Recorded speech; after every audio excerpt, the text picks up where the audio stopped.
వదినా రావద్దు, నా ఇంటి దగ్గర దింపుతాను. వద్దులే బాబు, ట్యాక్సీలో తిరిగేంత డబ్బున్నదాన్ని కాదు. పావలా తోటకూర తేవటానికి 2 రూపాయల ట్యాక్సీ డబ్బులు నేను ఇచ్చుకున్నాను బాబు.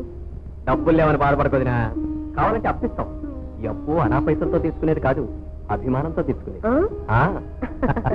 రావద్దు.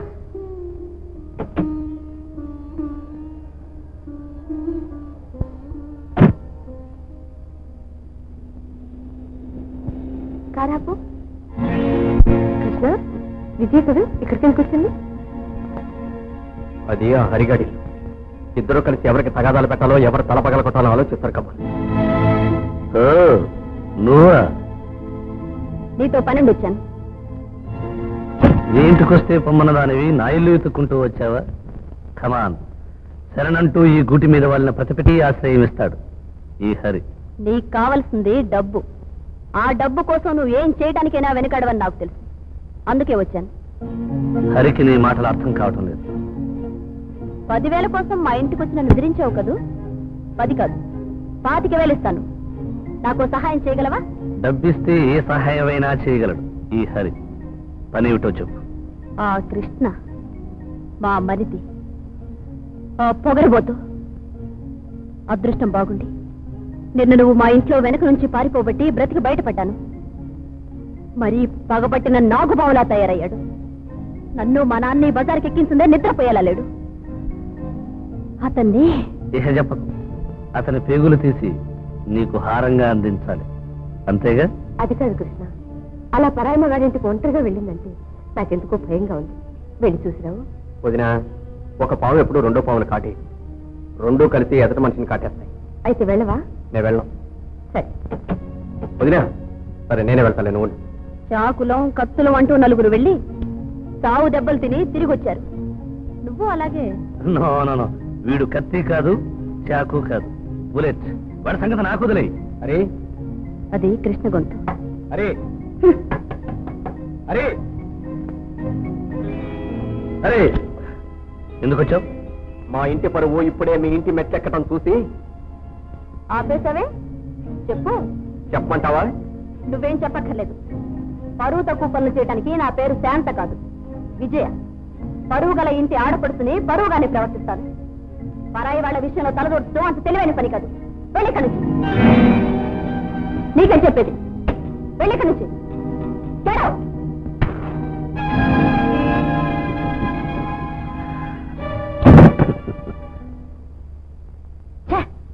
ఇంత ఒంటరిగా నీ కళ్ళ ముందుకు వచ్చిన మనిషిని చూస్తూ వదిలేస్తావా? అంత చేతగాని వాడివి ముందే ఆ పని చేయలేని చెప్పకూడదు.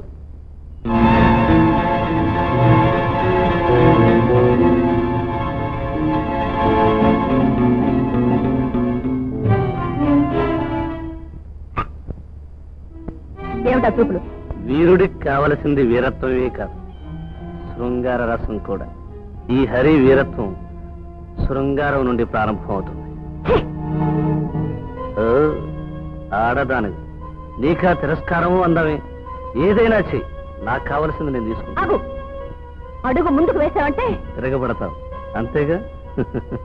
తిరగబడి ఆడదాని స్పర్శ మరింత తీయగా ఉంటుంది. ఇదిగో డార్లింగ్, ఎన్నో రోజులుగా ఎన్నో కోణాల నుంచి నీ అందాన్ని పరిశీలిస్తూనే ఉన్నాను. ఈ రోజు నీకుగా నువ్వు వచ్చి ఈ అవకాశాన్ని ఇచ్చావు. ఈ అందాన్ని వదులుకునే రసికుణ్ణి మాత్రం కాదు. కమాన్ కమాన్ డార్లింగ్.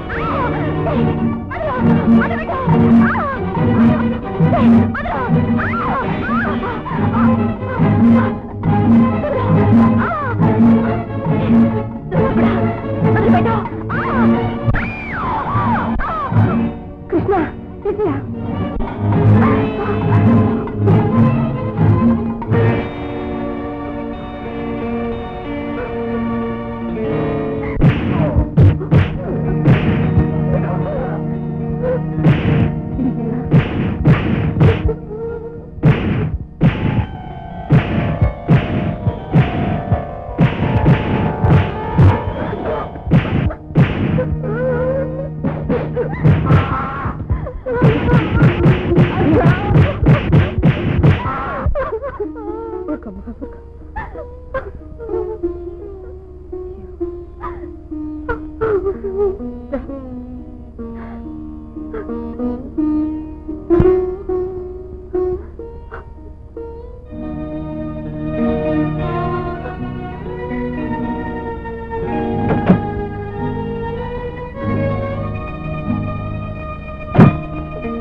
విజయ, ఏం జరిగింది? వాళ్ళ ట్యాక్సీలో వచ్చావేంటి? వాళ్ళు ఏమైనా చేశారు? నేను మా వదిన నేనేమన్నా? ఏమండి, దేవతని తప్పు పెడితే ఆ పెరిగే పాపాలకి తరుగుండదండి.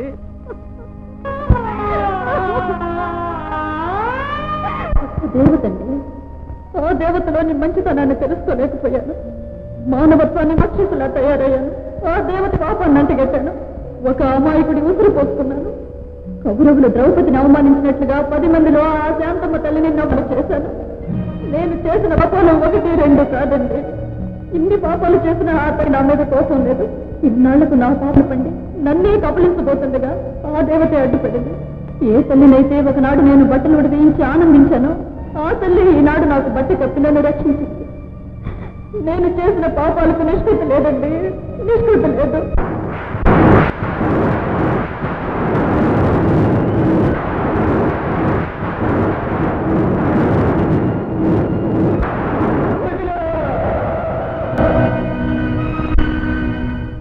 ఏమిటా మాటలు? పేరు చేసింది విజయ కాదు, విధి. విజయ నా బిడ్డల్లో ఓ బిడ్డ లాంటిది. విజయ ఏదైనా తెలియక తప్పు చేస్తే కేవలం తన అమాయకత్వం. మీరిద్దరూ సంటగా ఈ ఇంటికి తిరిగి రండి. అమ్మా విజయ.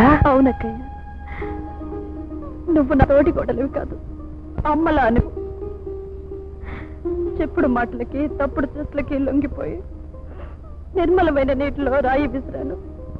నా పాపానికి నిష్కృతి లేదక్కయ్యా, నన్ను క్షమించక్కయ్యా.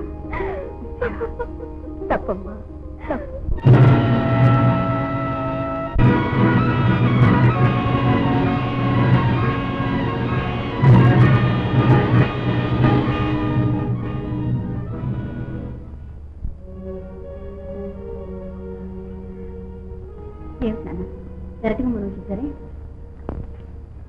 అగ్గిపెట్టని ఎట్నుంచైనా తెరవచ్చు కదా, అందుకని ఈ కొంపలోకి ఎట్నుంచైనా రావచ్చులే అని ఇలా వచ్చాను.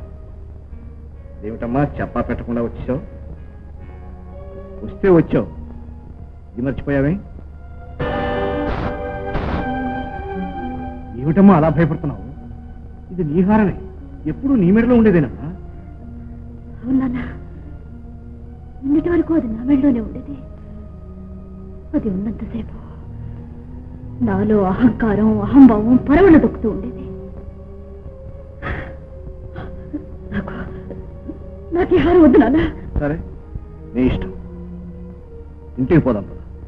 ఇంట్లోనే ఉన్నాను నాన్న, నా ఇంట్లో ఉన్నాను నాన్న. ఇది దేవతలుండే ఇల్లు నాన్న. ఈ ఇంట్లో ఉన్న ప్రతి ఇటుకకి జాలిపడే మనసు, క్షమించే గుణం ఉంది, అభిమానం ఉంది, అనురాగం ఉంది. అవన్నీ ఉన్నా కిలో బియ్యం కొనడానికి డబ్బులు లేవు. ఆ డబ్బుల కోసం నానా చాకరీ చేస్తూ కష్టపడే కూలీలు నీ వాళ్ళు. నాన్న, కొండంత ఆస్తి ఉన్నా కొనలేని ఐకమత్యం ఉంది నాన్న నా వాళ్లలో. నీ దగ్గరున్న డబ్బు మనుషుల్ని కొనగలదే కానీ వాళ్ళ మనసుల్ని కొనలేదు. కాదు, నేను ఇప్పుడు నీ కూతుర్ని కాదు, ఈ ఇంటి కోడల్ని. పరాయి మనిషి ఇంట్లో చీమకు అపకారం తలపెట్టినా ఏం జరుగుతుందో నీకు తెలుసా?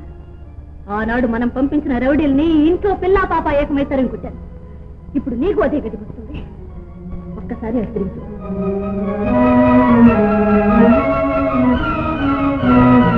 నీ తలరా తిరా రాసుంటే దానికి నేనేం చేస్తానే? ఇంద్రభవన్ లాంటి ఇల్లు చేసి ఈ ఇరుక్కొంపలను పడి ఉంటానంటే అలాగే. కానీ అది నీ కర్మ. నీ కర్మకి ఎవరు బాధ్యులు కాదు. ఇక్కడే తగలరు, ఇక్కడే తగలరు. కట్టుకున్న భర్తతో కాపురం చేసుకుంటానంటున్న కూతుర్ని నీ కర్మ తగలడు అంటూ చిందులు తొక్కే ఇలాంటి తండ్రికి శిక్ష ఏమిటి?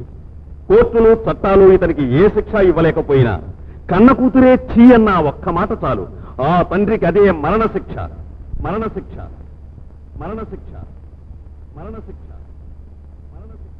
ఇలాంటి బొమ్మరిళ్లకు శ్రీరామ రక్ష, శ్రీరామ రక్ష, శ్రీరామ రక్ష, శ్రీరామ రక్ష.